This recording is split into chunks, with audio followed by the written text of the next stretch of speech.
It's Red Eye Radio. Gary McNamara and Eric Harley talk about everything from politics to social issues and news of the day. Whether you're up late or you're just starting your day, welcome to the show. From the Uniden America Studios, this is Red Eye Radio. All across stolen America. We're just going with the trend of what the kids are saying. What the kids are talking about means zero now. You got to give them a break. Give them a break. In teen land now. In dreamland now. Yeah, I'm not giving anybody a break. I love the song, but I'm not giving anybody The Northern Pikes from Canada. Yeah. Teen land. Yeah. So there you go. All right. We're not giving anybody a break. Sorry. I mean, it was such a great day yesterday because I woke up and it was just solid. First of all, that makes it great. The fact that you woke up. Yes. Yeah. I mean, it's, that's always a good day. Well, at my age, yeah. I got out of bed and it was. Yeah. You wake up. Whoo! I made it. Yep. Every morning I wake up and say, well, at least I don't have to worry about dying young. Okay, I'm using that line again. Well, your hair is seasoned with gray. Not a lot, though. Seasoned with gray. Not a lot. Seasoned with It's not gray. Silver. It's silver, damn it. Well, you know what my dad said to me recently? At my dad's house, and he goes, yeah, so it was right before my birthday. He said, you're about to turn 60. He goes, it was right about that time. I went from having mostly black hair to pure silver in a short period of time. I said, what are you saying? He goes, nothing. Dad, you can't just leave it at that. My dad's got silver hair and has for, about 30 years. Over 30 years. My sister cut my dad's hair yesterday. Got him out of the bed in the wheelchair, and he looked great. Oh, awesome. His hair was getting long. It's he's got, and he'll be, 2 months away from him being 100. Wow. Yeah, Dad'll be 93 in May. But I've been blessed because this is not stolen hair. Yeah. This is not stolen hair. This is my hair. Mine's a wig. I just drop it off to get cleaned every Tuesday. I told that to somebody one time. They believed. We were at a dinner party, really? And the lady goes, and it was like 20 minutes. I said that joke, and then the lady goes, so I can't believe that's not your real hair. Like, no, it is. It was a joke. It's not my real bald spot, though. So okay. I tell my grandkids I shaved off my man bun. That's why that bald spot is there. It's funny because there's so many, as people getting into their 30s, 40s, whatever, and start losing hair. Yeah. And, I used to think and go, wow, if it happened to me, I'd be okay with it. Guy who I know who shaved his head completely because he's going bald, he went, yeah, it's easy to say when you have it. And I said, yeah, I know. No, I've always, for me, it's always been, if it goes, it goes. If it doesn't, it doesn't. I have a brother, one of my brothers, he was a U.S. Marine, also served in the National Guard, but he keeps his head not shaved completely, like buzz cut, like just barely there, like boot camp cut, right? And he talks about it. He goes, yeah, well, I don't have any hair. I said, no, if you grew it, if you let it grow, you wouldn't. Because I told him, I said, you don't have any bald spots or anything. I think I'm the only one of my four brothers, or us four boys, my three brothers. My dad has a full head of hair. I've got a bald spot.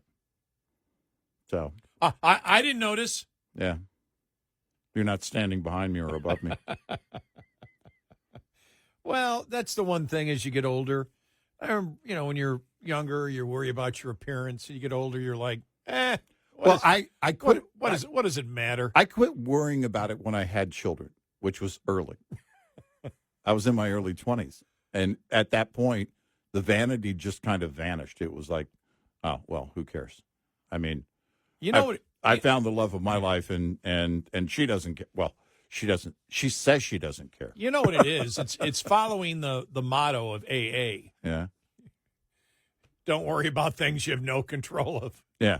It's like, and I learned that very, very young. It's like, sure. Can I do anything about this?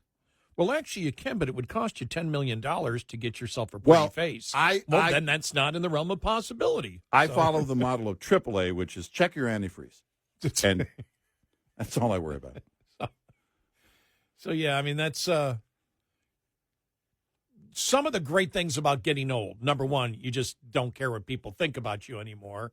Yeah. Right? You just don't. You just go, you don't worry about things. No, I want to look nice, like yesterday course, I had to just, my pharmacy's like 2 blocks from my house. And I could have put sweats on because it's a drive-through.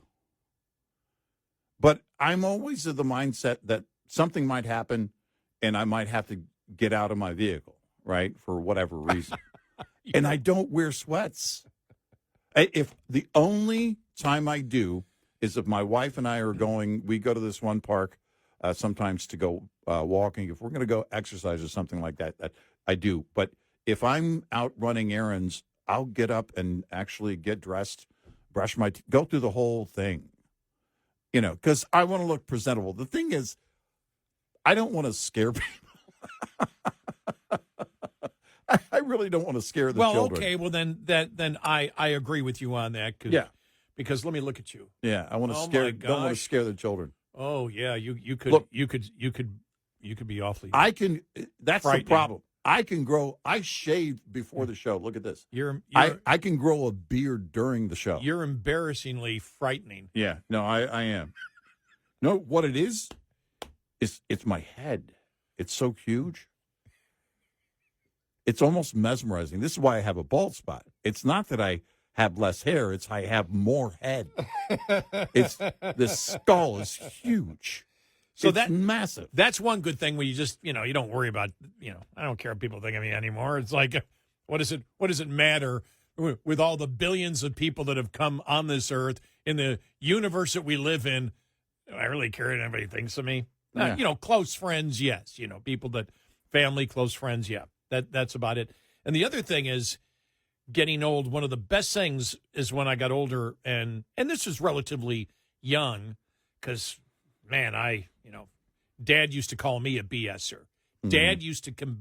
Dad used to compare me to somebody. Mm. I didn't care if he caught me in a lie, mm-hmm. but when he told me I was just like this person that we all knew, mm-hmm. and I knew this guy was the biggest local guy on the block or something. Yeah. And my father told me, you're the exact same.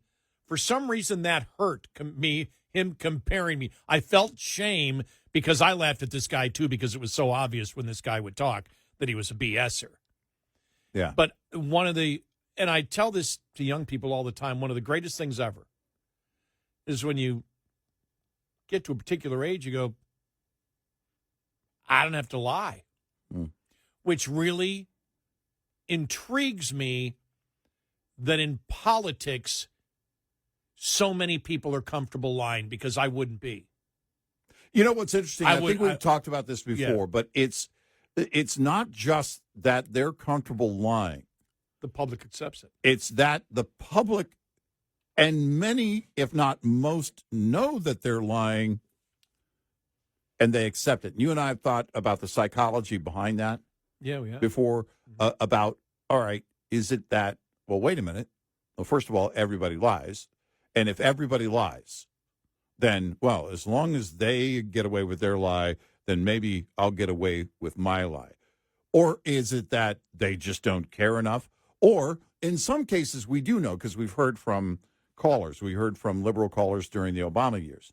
We're okay with his lies, because if it gets us to the intended goal, then that's what it takes sometimes. Right. And since you're Hitler, we can lie to Hitler. Right.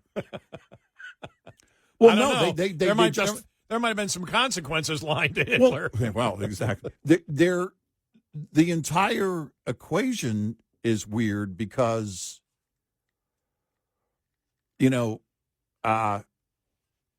what's his name that spoke at Berkeley?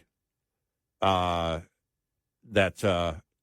Reich said, if I were going to be truthful, and that's where you and I laughed, and I were running for president, I was going to be completely honest. I would tell people on healthcare, when it comes to healthcare, old people, we're going to let you go home so you can die. And there was applause. Then, it was at first, the first one was you young people, you're going to have to pay more. Smattering of applause, just a couple of people. Because, again, it's a university. It's Berkeley University.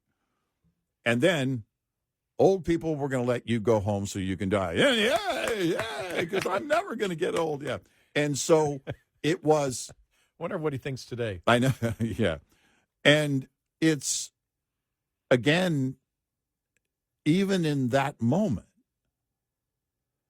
there is, it's all based on a lie. It's all based on things, and this is where the left gets away with it. They want chaos because then they want to be the hero during the chaos. They want to set the building on fire, then run around the front with a fire hose and try and pretend they're the hero in putting the fire out. Create the chaos so you can create a greater dependence on government. And that's what they do every single time. And they start, offering free stuff. Then they start demonizing the rich because they know people through jealousy and envy hate the rich. And they know exactly what the human psyche is. They know what works for them. It's how a Mamdani wins in New York City. Even when a significant portion of the people before the election, they were polled. They were going to vote for him. They said they were going to vote for him. They support him, but believed his policies wouldn't work.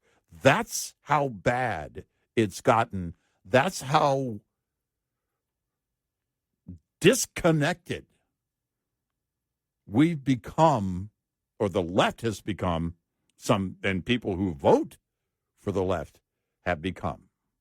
That's because you can say anything.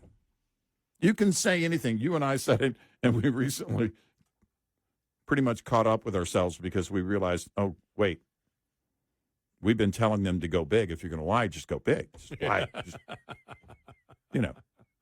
And they've been going bigger and bigger, and we're like, oh, wait, hold on. Maybe it's our fault. Now, seriously, if I was a political consultant, I would not advise. So, if I was a political consultant and had to advise people to lie, I wouldn't be a political consultant. The problem is that there is a threshold. Yeah. And that threshold is this. At the end of Obama's years, second term, but his run as president, you had people on the left, a lot of young people, saying, he didn't really do anything for us. He talked a good game, but he really didn't do anything for us. And I thought about, who was it that I was thinking about? New York Times did the new rising star for the Democratic Party, and it was the guy who won District 9, the state Senate in Texas. And, there's a new rising star. It's like, no, hold on. There's still a very comfortable lead by Republicans in the state Senate. And he still has to win again in November in order to hold that seat for 4 years. But this idea of creating, again, and Vogue magazine with Governor Newsom, creating these rock star things. Yeah, but there are just new personalities selling the same old insane ideas. Exactly. That never work. Right. They're not coming Nobody's coming to the and I saw him afterwards. Well, I'm about bringing people together. No, you're not. Stop it. Stop lying. Which is exactly my point, because we've been here before. You and I have been doing this a long time. Yeah. We've been here before. We've seen everything. At the end of the Obama years. Well, he didn't really do anything for us. Oh, why do you think that is? Because it was just blah, blah, blah, blah, blah, blah, blah. And he'd been talking about the same failed ideas, socialist ideas, over and over again. There are people in New York City that voted for Mamdani that know his policies aren't going to work. Mm-hmm. I can't get inside that kind of brain. They already know it's not going to work. It's not like, oh, well, we needed 8 years to learn that Obama's policies weren't going to work. Well, no, they knew going in. Look at Obamacare. Everyone knows it's a failure. Yes. It did not do what it was supposed to do. Right. Yet the subsidies, in all likelihood, are going to continue on something that is a failure. Yes. And did exactly what the critics said it would do. Yep. And it's only getting worse. Right. And it doesn't matter, because it's like, well, I don't care. I don't care how much it costs, as long as it doesn't cost me. Charge somebody else for that. But I guess that if your life, if you're comparing it to someone else, if you're full of jealousy and envy, lying is nothing. Right. As long as you get yours. We are Red Eye Radio. Brought to you by FPPF, Fuel Power Max. Owner-operators can save a hefty amount of money by participating in discount fuel networks. If you're leased and your fleet has a fuel optimizer program, use it. Such a program helps plan a trip based on fuel prices and locations in the carrier's fuel network. The larger the carrier, typically the larger the discounts that are possible. Fees for using such networks have become rare thanks to competition for drivers. Owner-operators are well advised, however, to pass up network fuel stops that are too costly, are too far off route, sell inferior fuel, or are dangerously or poorly maintained. For independent owner-operators, a bevy of fuel discount networks exists, from a variety of traditional fuel cards to the National Association of Small Trucking Companies network and the younger mudflap applications discounts at independent truck stops around the nation. Research the options and discounts available to find the right one for you. Owner-Operator Business 101 is provided by Overdrive's Partners in Business program. Go to overdriveonline.com to the Partners in Business section of the website for more details on this and many other topics. Brought to you by Shell Rotella. With advanced synthetic technology is designed to help keep your rig running with more mileage and less maintenance. Lines open for your calls. 866-90-RED-EYE on Red Eye Radio.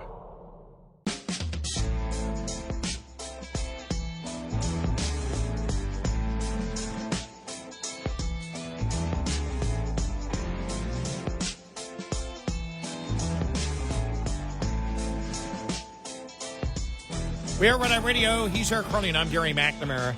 Looking at this headline here, the deal in Iran is regime change. Much has happened since June. The time to barter has passed. There's truth to that. It's and I think all of us wondering what's Trump going to do. He keeps saying, "All right, we're sending the Armada over there and everything else, and negotiations." Well, what are you negotiating? Yeah, right. Yeah, what's the quid pro quo? What is it that you would allow Iran to do? Because you're going to have to give them something. What would you allow them to do? The only thing you can do is lift sanctions so that they can get their economy going again, and nobody wants that. Right. Because then they start funding their proxies again, and we're back to square one. No.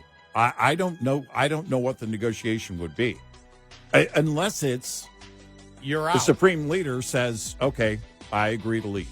Right? Yeah, I'll go into exile.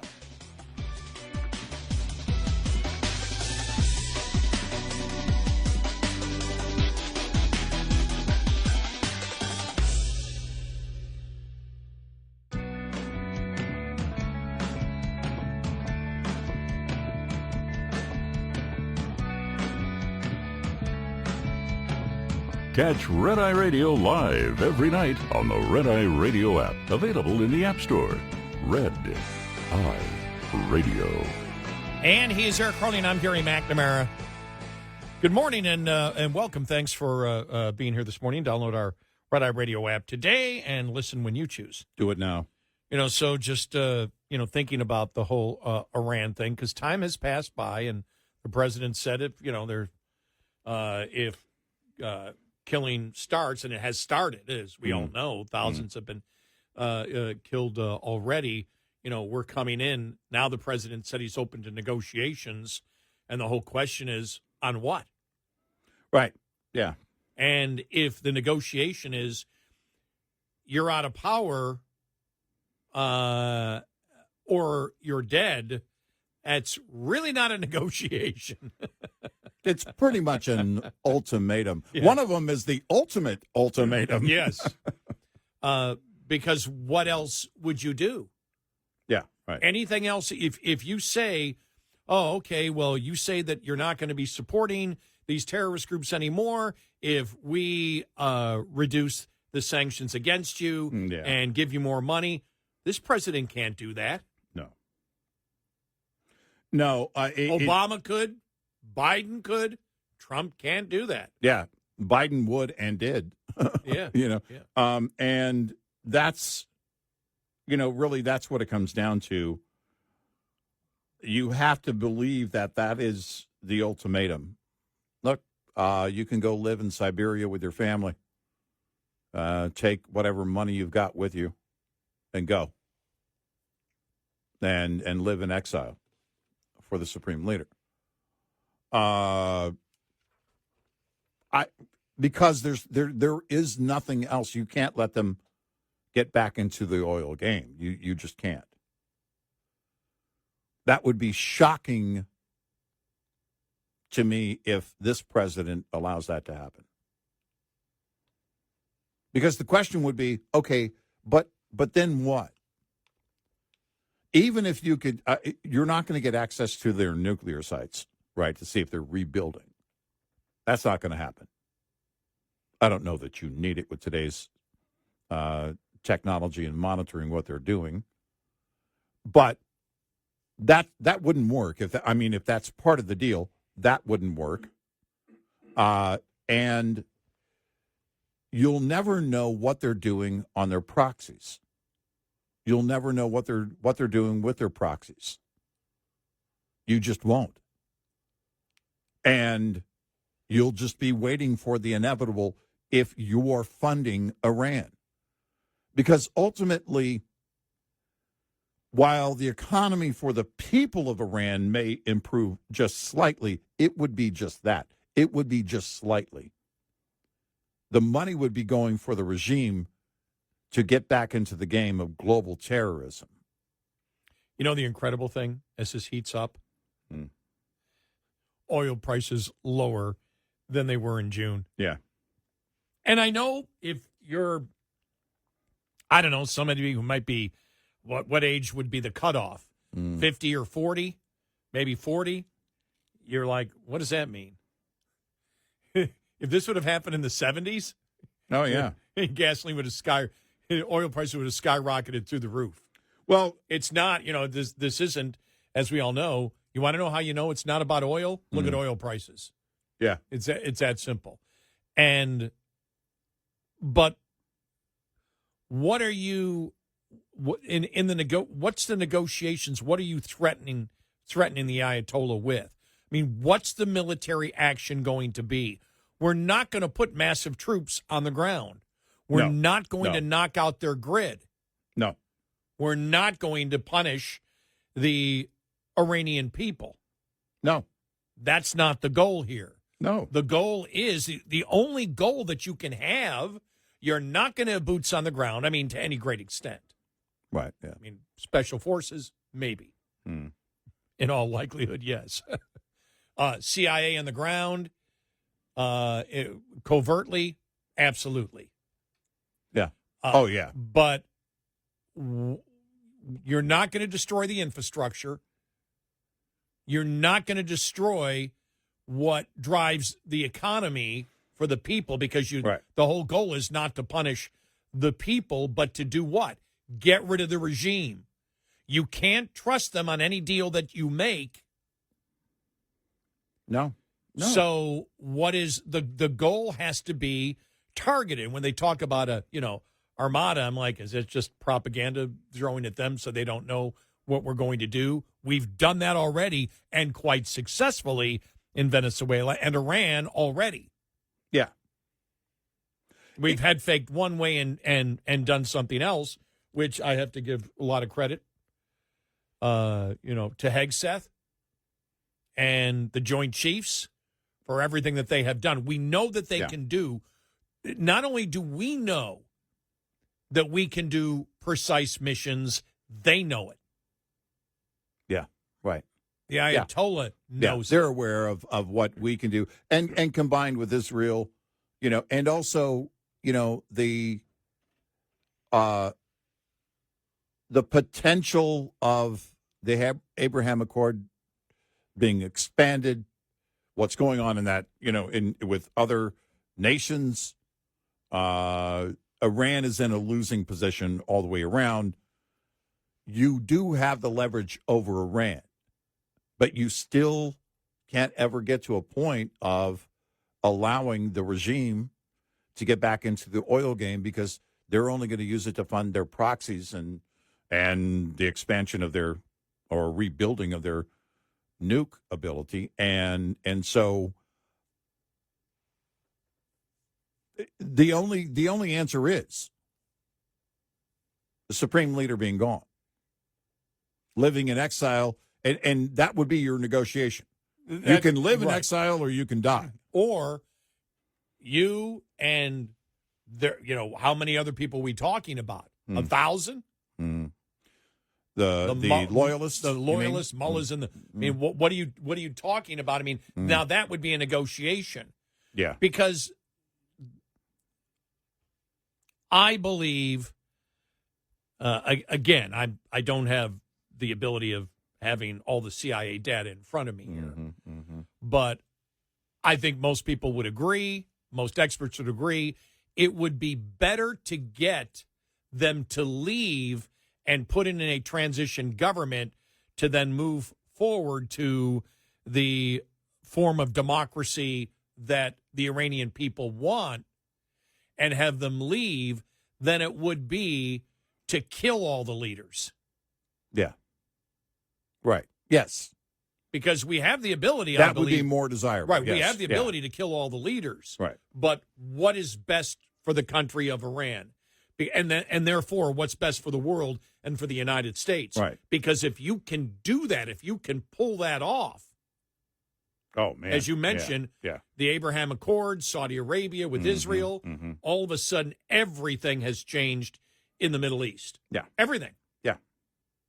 It's and it doesn't, again, it also goes in line with the president's goal toward peace, with the exception of Greenland. his entire mantra of, we want to do things peacefully. We want to create a more peaceful situation globally. And if you show them there really is no out, but you make a good point. All right. So if you were to, take a look beyond the Ayatollah's family, what the makeup of the loyalists would be, right? What mullahs do you want gone? Yeah. Right. Who do you want, and then you're going to have to find a place for them. I think the Ayatollah going to Russia, it appears that's been worked out as a possibility. I don't know, I can't remember if Putin commented on that or not. But then beyond that, I assumed that was accepted by Russia. But beyond that, do they all go to the same location? Or do they, these individuals want to go here, these individuals want to go here, and we're going to be, basically, they'll all be living in exile in different parts of the world. That would be a negotiation. That would be something that would be time consuming. It would have to be worked out. Again, it would have to be accepted by those nations that where they want to go, and we'll see if that ends up being a part of it. But really, that's it. What you offer them is life. What they offer you is to flee, be gone. Well, no longer be in power. You offer them because if a revolution was successful, they'd be dead. Yes. So you're offering them life, but you're also, in a way, offering them a quality of life. Mm-hmm. Yes. You know, almost guaranteed quality of life. Right. Which means... Yeah, living quietly wherever it is. Right. Assuming it could be quiet. In a home, whatever. I mean, wherever you would go. So to me, that would be the negotiation. Anything else about, okay, well, they've agreed to do this. Can't trust them. We all know it. Mm-hmm. And so, but I think, I could be wrong, but I think if that was the case, if they were willing to negotiate it, you would have got some clues out of it already. If the negotiation was, we're going to allow the regime to change, if they agree to do this, this, this, and this. If they... you're saying they would... I thought about that. They would be... The administration would be publicizing it, saying, this is our goal? They would at least be throwing out trial balloons. Yeah.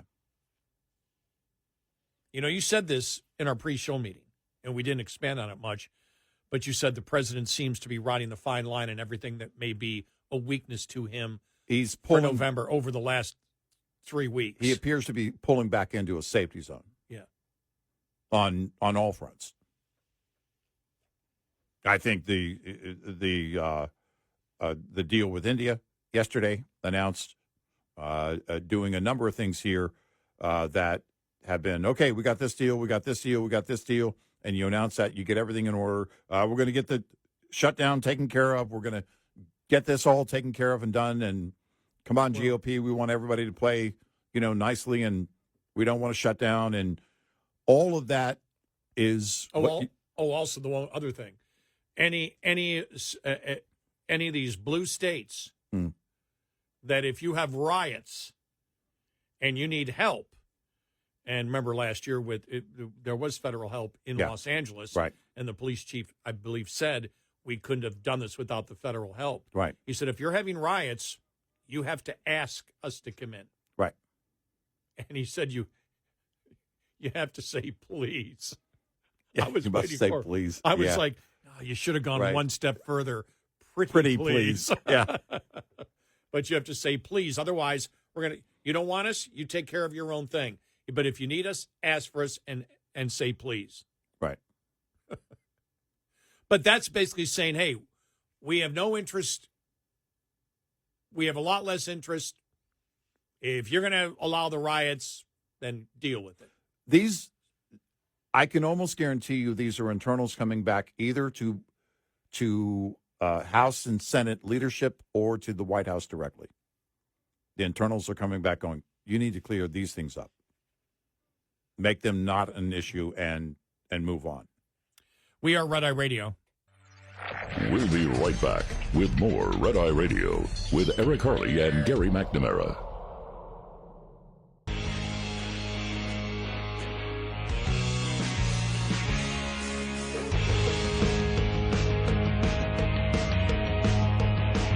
We are Red Eye Radio. He's Eric Harley and I'm Gary McNamara. Super Bowl news. Turning Point USA has unveiled its alternative Super Bowl halftime show lineup. All right. Okay. Kid Rock, Brantley Gilbert, Lee Brice, Gabby Barrett. Okay. I know Kid Rock. Yeah. I don't know anybody else. Lee Brice, I know Lee Brice. All right. Yeah. Okay. I'm not going to be watching obviously either way. Sunday's a work day, and I won't be up that late. We got to work that night. But if I were watching, I'd turn over and watch that halftime show. YouTube, I don't even know what a Bad Bunny is. Broadcast on YouTube, X, Rumble, Daily Wire Plus, Real America's Voice, Trinity Broadcast Network, Charge, and the National News Desk. Yeah. So there you go. The country music stars who perform opposite the NFL scheduled show from Bad Bunny. Yeah. See the NFL commissioner yesterday? Mm. Oh, I think after you saw yesterday that he understands, that basically at different events you act differently and appropriate for the.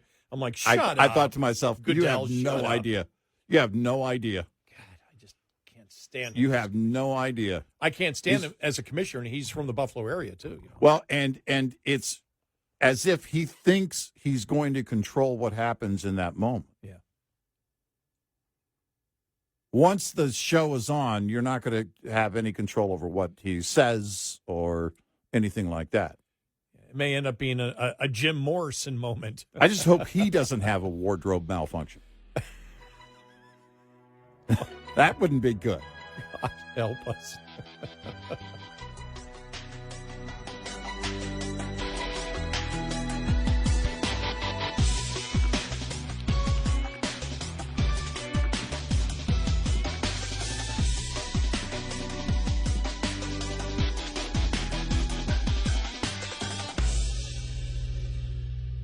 This is Red Eye Radio on Westwood One.